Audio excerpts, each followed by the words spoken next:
Di video kali ini ada sebuah cerita horor di mana ada seorang perempuan buta bersuamikan jin muslim.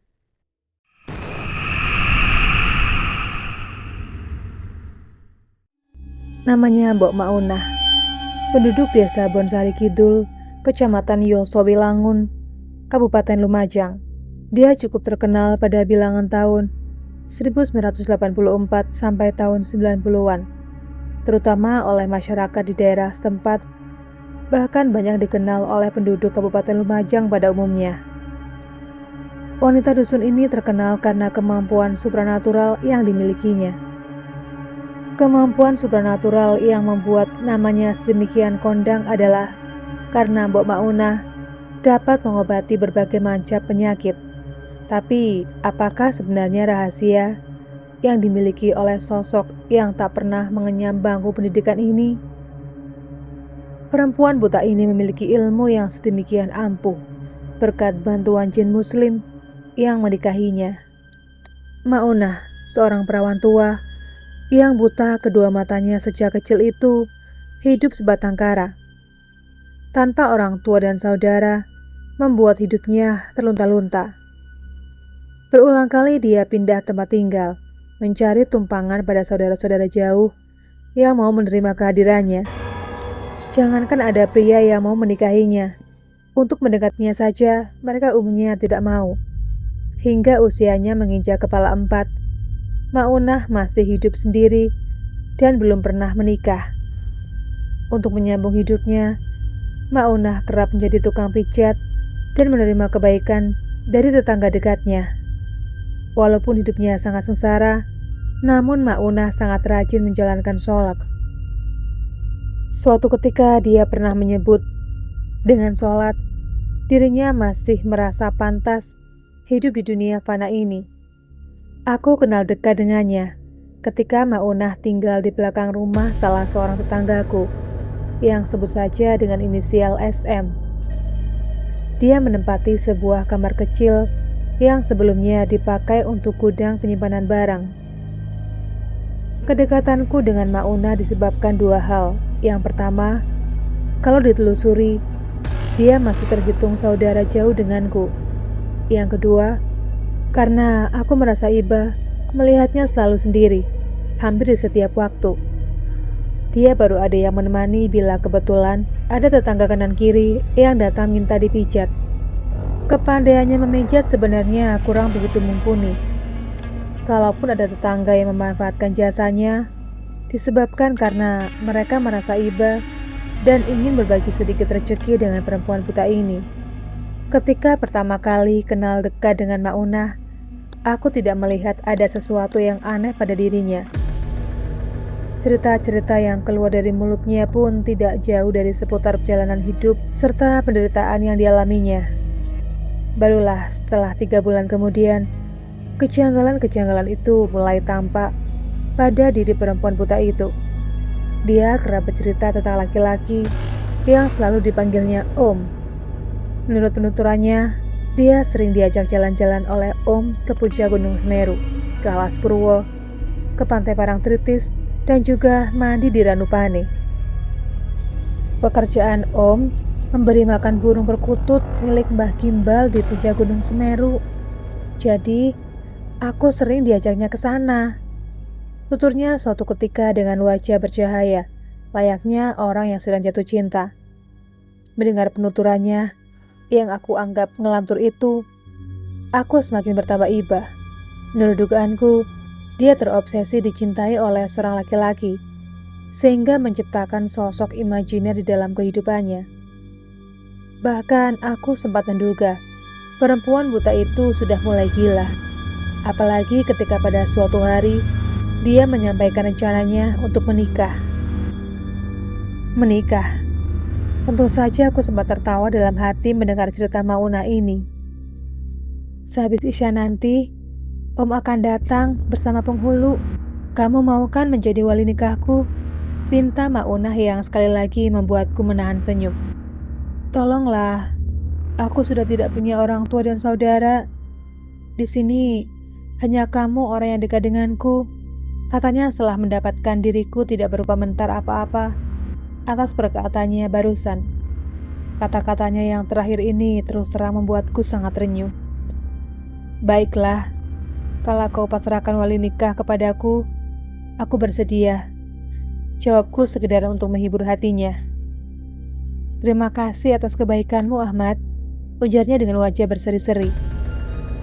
Meskipun aku masih sangsi dengan rencana pernikahan yang disampaikan Maunah itu, tak urung sebelum Isya, aku datang ke tempat tinggalnya yang sempit itu. Ini kulakukan tak lebih agar tidak membuatnya kecewa. Malam itu, kami menghabiskan waktu dengan membicarakan calon pengantin pria. Entah bagaimana, Maunah begitu yakin dengan sosok yang disebutnya sebagai Om itu. Aku yang lebih sering menjadi pendengar, sempat merasa geli menyimak penuturan Maunah yang seolah tidak ada habisnya bercerita tentang diri calon suaminya itu. Perasaan geli yang bercampur dengan iba. Dan kurang dari setengah jam setelah azan Isya berkumandang, pintu diketuk dari luar. Disusul suara uluk salam yang terdengar berat dan dalam. Aku membalas salam itu sambil beranjak dari tempat duduk dan membuka pintu. Anehnya, ketika pintu terbuka, aku lihat di luar tidak ada orang. Tentu saja aku jengkel, karena aku anggap ada seseorang yang sengaja usil menggoda kami. Tapi sebelum rasa jengkel itu sempat hilang, suara yang tadi mengucapkan salam sudah terdengar lagi di dalam ruangan. Tutup saja pintunya, saya sudah berada di dalam, kata suara itu membuatku terkejut. Aku semakin terkejut ketika mengetahui di dalam ruangan tidak ada siapa-siapa kecuali Maunah. Lalu suara siapa sebenarnya yang kudengar barusan itu? Duduklah dan tidak perlu takut. Aku calon suami Maunah. Aku dari bangsa jin dan beragama Islam. Aku datang ke sini bersama penghulu dari bangsa kami dan meminta bantuanmu untuk bersedia menjadi wali nikah bagi Maunah. Kata suara itu menjelaskan jati dirinya dan juga keperluannya. Aku yang masih terbawa oleh perasaan takut hanya mengiyakan semua perkataannya dengan tubuh yang gemetar.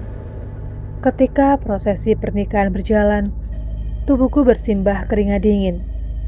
Kesadaranku seolah hilang dari awal hingga akhir acara. Bahkan ketika pulang ke rumah, kejadian yang aneh itu terbayang terus di pelupuk mataku.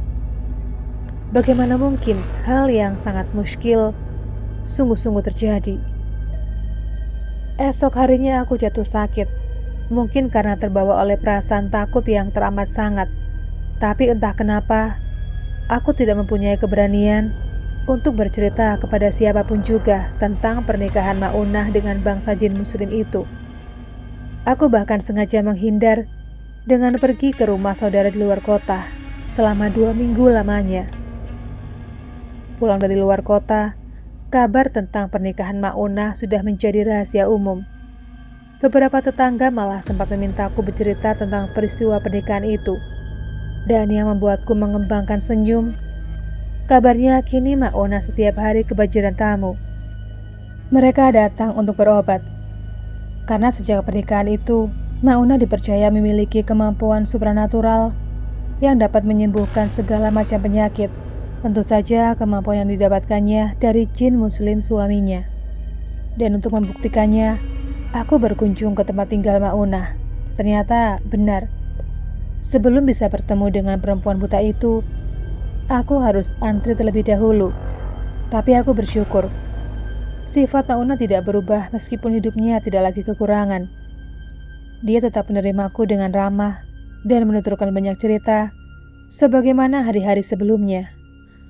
Tidak hanya Maunah, suaminya pun juga baik. Bila tidak sedang ada tamu, jin yang lebih suka dipanggil Om itu selalu mengajakku bercengkrama.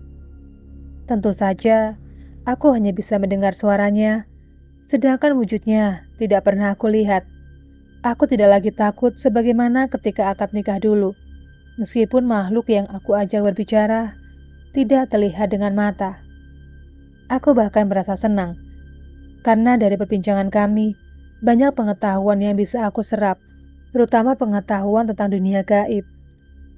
Satu hal yang membuatku merasa dihargai adalah Mauna dan suaminya masih suka meminta saran dan pendapatku bila sedang menghadapi masalah, sebagaimana yang terjadi pada malam itu. Pak SM mau mencalonkan diri dalam pemilihan kepala desa bulan depan nanti, dan dia memintaku untuk membujuk Om agar bersedia membantu Pak SM dalam pelaksanaan pemilihan nanti, tutur Mauna. Membantu bagaimana? Tanyaku. Membantu mempengaruhi kesadaran para pemilih agar menjatuhkan pilihan mereka pada Pak SM. Wah, itu namanya curang. Aku juga punya pikiran seperti itu, kata Om dengan wujud yang tak terlihat. Karena itu, tadi sebelum kamu datang, aku sempat bicara pada Mauna agar menolak permintaan Pak SM. Sebenarnya bisa saja aku melakukan perbuatan curang seperti itu, tapi aku takut dosa. Kau tahu sendiri, selama ini aku hanya mau membantu tamu-tamu yang niat dan tujuannya baik. Bila niat dan tujuannya jelek, aku tidak pernah bersedia membantu mereka. Malahan, Mauna aku suruh menasihati tamu itu. Hal itu aku lakukan tidak lain karena aku takut dosa. Panjang lebar jin muslim itu berbicara. Aku sendiri sebenarnya juga tidak setuju dengan niat Pak SM. Tapi untuk menolak rasanya sulit. Selama ini dia telah banyak menolongku, utamanya memberikan tempat ini untuk aku pakai. Bila aku menolak, dia pasti akan mengusirku dari sini. Mauna berkata setengah mengeluh. Tidak usah takut bila Pak SM mengusirmu dari sini. Bumi Allah masih terbentang luas untuk kamu tempati, nasihat suaminya. Akhirnya Mauna memang menolak permintaan Pak SM, dan kursi kepala desa yang diperebutkan jatuh ke tangan Parman. Sebagaimana dugaan semula, begitu gagal dalam pemilihan kepala desa, Pak SM langsung menyuruh Mauna pergi dari bekas bangunan gudang miliknya itu. Mauna tentu saja tidak bisa melawan kehendak sang pemilik tempat. Setelah meninggalkan tempat tinggalnya yang lama, Mauna ditampung untuk tinggal bersama keluarga Pak Dulalim. Pada saat itu rumah keluarga Pak Dulalim boleh dikatakan sangat berantakan. Rencana untuk memperbaiki rumah terhenti di tengah jalan karena kehabisan biaya. Tapi beberapa bulan setelah Mauna tinggal bersama mereka, pembangunan rumah diteruskan kembali. Bahkan ketika jadi, rumah itu jauh lebih megah dari rencana sebelumnya. Apakah biaya pembangunan rumah dibantu oleh Mauna dan suaminya? Ataukah hasil kerja keras Pak Dulalim sendiri? Aku kurang tahu. Karena sebulan setelah Mauna pindah, aku pergi dan tinggal di lain kota. Berita terakhir yang aku dengar tentang diri Mauna, dia tinggal bersama saudara jauhnya bernama Aisyah di Jatiroto. Di tempat itu pula, perempuan buta yang bersuamikan jin muslim itu meninggal dunia dan dimakamkan. Demikianlah kisah tentang seorang perempuan buta yang menikah dengan jin muslim. Buat kalian yang suka dengan channel ini, jangan lupa untuk menekan tombol subscribe-nya supaya channel ini semakin berkembang. Sekian dulu video kali ini, jumpa lagi di video berikutnya.